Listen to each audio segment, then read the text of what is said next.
This is SportsCenter. 2,383 days after the last time he announced he was coming back, March 18th, 1995, Michael Jeffrey Jordan comes back again. Back then, it was a 2-word press release. I'm back. This time, 11 words. I am returning as a player to the game I love. It was so good to hear Stuart Scott's voice. Yes, it was. September 25th, 2001, 23 years ago today, Michael Jordan announced he was returning to the NBA, but this time for the Washington Wizards. As a former Bulls fan, I don't really acknowledge that time. And just because it was the twilight of his career doesn't mean those highlights were lost to history. Time for a little top of the top. MJ in D.C., number 5, Ooh. 2003, ankle breaker. Ooh.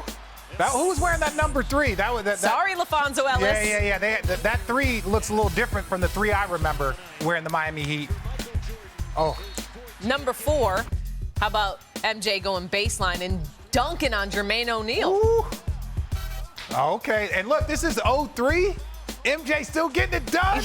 Yes. Come on. That quick first step. Mercer, you can't let a 40-year-old blow by you, Merce. Number 3, check out the reverse layup in Atlanta in 2001. I will tell you this. Every building was packed. Preseason, regular, every game was packed that MJ played.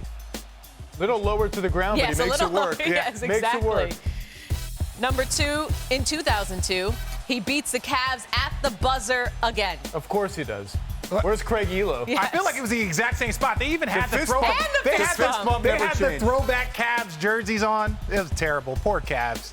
And number 1, we'll have the snatch block on Ron Mercer. Mercer's been on this highlight list twice. This is a lot of Ron Mercer victimization. Shout out Kentucky Ron Mercer. He was a problem. I mean, he still got up. Air Jordan, even in that Wizards jersey. I'm not bitter.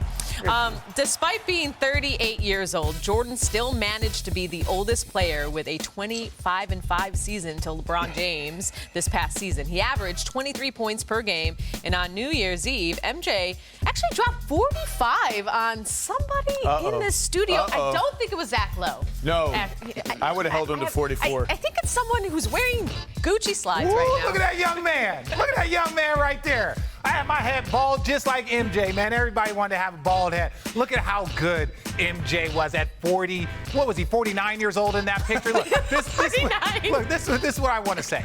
MJ was that dude. I have one of the honors in the NBA. I played against MJ. I played against Kobe in the finals, and I played with LeBron in the finals. So when I talk about GOATs, I know a little bit about GOATs, and MJ was special. We had the best defensive team for 2 years. Me, Jason Kidd, Kenyon Martin, Kerry Kittles. We had a loaded defensive team, and this man gave, and look, everybody got some of that. So look, Kenyon Martin, number 1 pick. Young boy Richard, look, he had nothing. Look, I was trying my best. There was nothing. I remember looking over at Jay Kidd like, hey, are we going to switch up? He's like, young fella, you're doing as good of a job as anybody. Jason Kidd led the league in steals. So when I tell you he was doing this against the best defensive team in 2001 and 2002, we were the number 1 rated defensive team in the league that year. So when I tell you that MJ and everyone talks about, oh, we're done with the 90s and all of that nonsense, that makes absolutely no sense. He is one of the GOATs. He put a work on one of the best young, most athletic defensive teams in the league.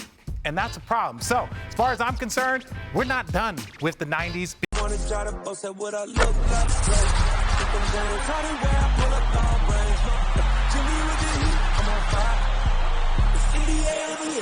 fire.